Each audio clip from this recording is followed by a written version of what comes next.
A soft life isn't defined by aesthetics. It isn't defined by the massages, the amount of self-care days, the amount of matchas, the vacations that you go on. That is not what a soft life is. It is defined by your spiritual growth and by who you are becoming.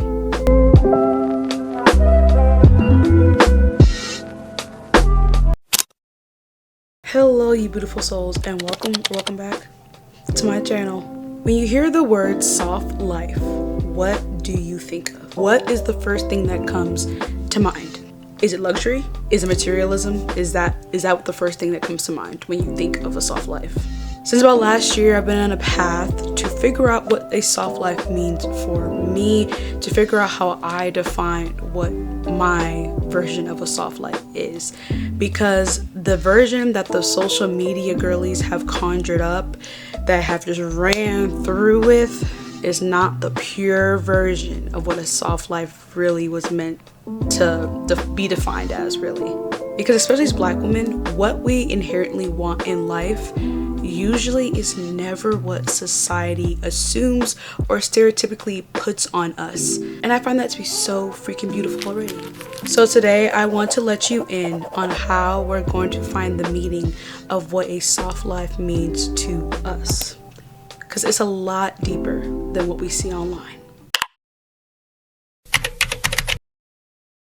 In order to define what a soft life means to us, we must detach ourselves from the already aesthetic-based foundation that it's been built on over the last few years. Defined on Google, a soft life is defined as a lifestyle trend popular among Gen Z on social media that rejects hustle culture in favor of ease, luxury, and femininity. It emphasizes prioritizing mental health, self-care, and boundaries, often involving a nurturing, gentle demeanor and a curated aesthetic existence. Now, I don't know about you, but my room don't be looking too luxury. This is not giving luxury. And I don't want us to attach ourselves thinking that in order to have a soft life, you must be rich and you must have luxury. Because that is not what soft life is at its core.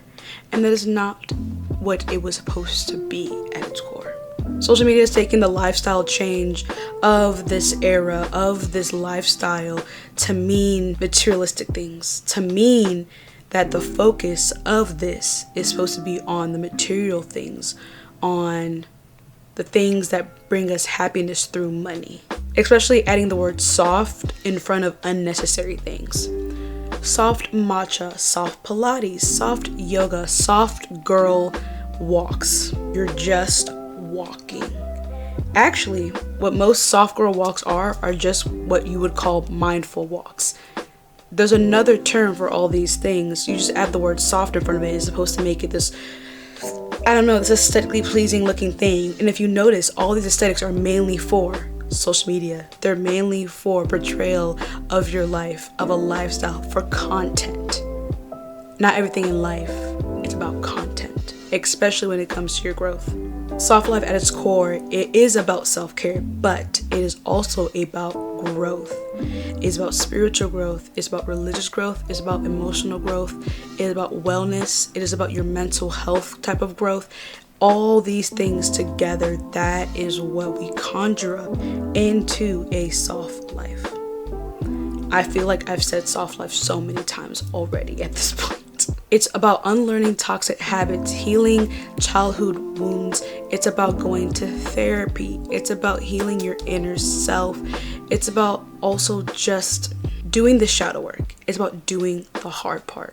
But of course, once social media grasped onto a new thing, into a new trend, because that's what this kind of became a trend. Once social media grasped onto it, that version started to feel really unrealistic and honestly, a little performative. So in order to go on to figure out what this new lifestyle looks for you, we must unlearn and we must add real life, realistic examples into what we want to define our own soft life as. For instance, hustle culture.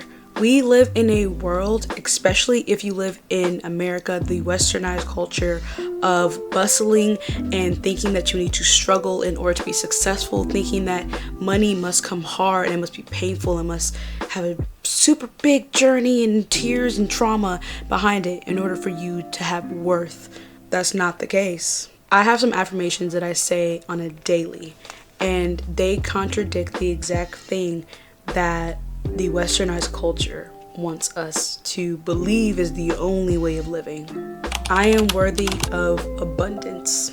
I do not need to struggle to be successful. Money comes to me easily and frequently. Money is limitless and accessible to me constantly. And the last one is walk by faith, not by sight. Abundance flows to me easily. In order to figure out what is soft to us, what does soft look like to us, we must unlearn a lot of these toxic habits that either you were instilled to as you were growing up, or just as society has forced you to believe is the only way of living. It can be feeling like you always have to be productive, as if rest needs to be earned, and that you should feel guilty for resting when it is not earned. Overextending yourself just to prove a point, but the point is being proven to external factors and not to yourself. All these things are systems that were instilled in us in order for us to feel like we must struggle in order to be at any level of success or happiness or peace that we're looking for. And especially in the Black community, you can even tie that back to the cultures and the history of having to struggle to get anywhere, having our community struggle to even see success. The, Black struggle movies, the Black struggle love. Struggle has been ingrained in us to think that is normal, that is the only normal way in order to see any sort of positivity in our lives, when that absolutely is not the case. You do not need to struggle in order to get any of these things. And there's a lot of unlearning to do. Don't get me wrong, I'm still unlearning, but there's a lot of unlearning to do. But once you do, you can counteract it into these things. Saying no without over-explaining, because no is a complete sentence. Creating routines that feel good but not strict. They're not supposed to put you in a chokehold or make you feel like you're losing control. It's supposed to give you even more control and supposed to make you feel like a weight is lifted off your shoulders in your life. Doing things that make you feel good, not just for looks online. That is a big one. That is a very, very big one. Because I feel like in social media and in society, we're very much more prone to doing things that look good for the sake of posting a picture and making content out of it. Honestly, I'm sick of it. Even as a content creator, I'm sick of it, because not everything in my life needs to be curated, aesthetically pleasing for the sake of content. Some things in my life are generally just for me. And once we're able to unlearn all these things, you are now able to ask yourself, what does a soft life look like to me?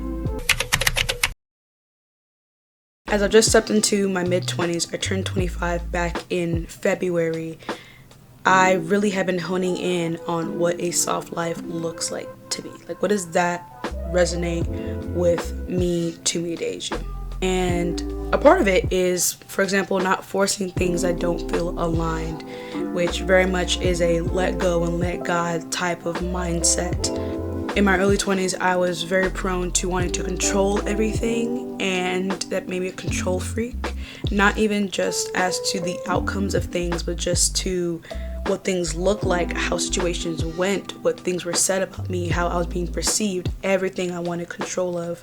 And that brought me more stress than it brought me any type of peace that I thought it would. So letting that go. Letting go of things that don't feel aligned. If I pray about it and I'm in my heart of hearts, it does not feel right, it does not feel correct, it does not feel like this is supposed to be on my life path, the door, it leaves immediately. No questions asked. It's also about protecting my energy mentally and emotionally. Through the years, I've had a lot of, I want to say, energy drainers. There's been a lot of people and a lot of things that I have let just suck up all my energy to the point where I had nothing left for my own ambitions, my passions, my school, my self-care, my mental health. Nothing was left for me. I want you to protect that, because I understand now, and you need to understand as well, your energy is very sacred. Not everyone should have access to 100% of you. And some people should even have access to even 50% of you. And that is for you to decide. That is boundaries. That's a whole other conversation. But that is setting boundaries within yourself for the purpose of you protecting your energy. It's even looking like diving into more things that make me feel fulfilled. I love writing. I love reading. I love going outside and taking a walk in the park and smelling fresh air. I love painting pottery. I love making pottery. I love painting. I love getting my nails done. I love going to DJ set nights. I love going to different cafes. I love eating new foods and trying out new food places here in Houston. All these things make me fulfilled. And for a long time, I forgot to set aside time for myself to feel fulfilled, to fill my own cup. So we're adding that into the definition of what it means for me to have this new type of lifestyle, or strive for this new type of lifestyle, because it's a journey.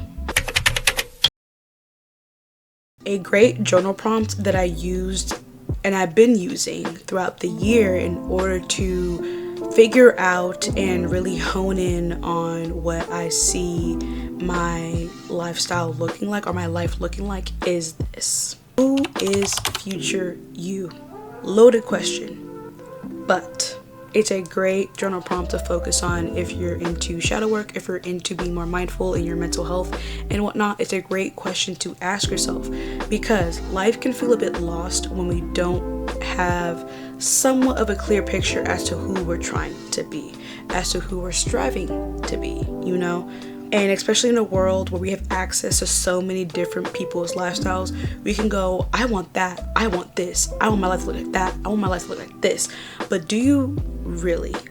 Or are you just seeing something that you've never seen before and you want it because we have instant gratification when it comes to social media and seeing things in front of our screens? You got to figure out what your future self likes, what they want, how do they talk, how do they walk, what do they wear, what do they intake when it comes to social media. Do they even go on social media? What music do they listen to? What type of vibe do they have? Do they go to yoga? Do they go to therapy? Do they do different hobbies? Do they travel? All these questions and so much more. You must figure out who is future you? Who is he? Who is she? Who is they? Who is it? Conjure up that person, write it down, and keep going back to that person, because that is who you're striving to be. We can have inspiration. We can look to people for inspiration, being just as like, I would like for my life to emulate someone like this, but do not become a carbon copy. Once you try to become a carbon copy of someone, that is where you lose yourself. You lose the thing that makes you you, your personality, your uniqueness, your authenticity. Because like I said, I'm definitely still growing, hence why I have a series on my page for my vlogs called Becoming Softer, because I am becoming into this person, but I'm also becoming softer, because it's a journey and it's not something that I can just fast track, or there's no amount of aesthetics that can make me look like I have my shit together. It will all just look fake. Because it is fake. Because the real reality of things is I'm still learning and I'm still growing. We all are. We're all still learning and we're all still growing. I'm unlearning how to not feel guilty about taking breaks, about resting. I'm still trying to learn how to instill healthy coping mechanisms whenever I get stressed or anxious or depressed. Because maybe sometimes I don't be taking the most healthiest road, and that is a learning curve.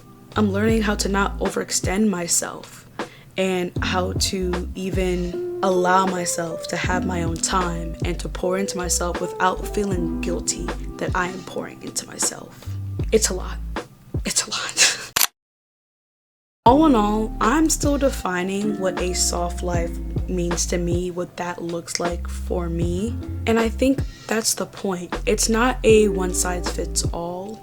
not everyone is going to have the same type of outlook for their own lives, and honestly that is what makes the world and us humans so freaking beautiful, and it makes the world so interesting, is that everyone's path is so different, and people just have different minds and creative workings as to how they want to define what their life is. Because if there's anything you can take away from this entire freaking video, is that your version of a soft life is allowed to be different. You're allowed to be different. You're allowed to be unique. You're allowed to be authentic. You're allowed to be quirky, weird, whimsical, reserved, introverted, extroverted, ambiverted. You're allowed to be all these things. All of them, you're allowed to be. If this video resonated with you, feel free to leave a like and let me know, what does a soft life look or mean to you? I would love to know your thoughts on how you define what a soft life is, and what are like the parameters that you have for yourself if you are on a journey to have a more softer lifestyle. Make sure to subscribe also, because that lets me know that you're loving these videos, and that also lets me know that you want to join my beautiful community of beautiful souls, because that's what we all are. A bit cliche, but I do like the term and I'm sticking with it. So thank you so much for spending time with me today. So until next time, you beautiful souls and you lovely people. Bye-bye, y'all.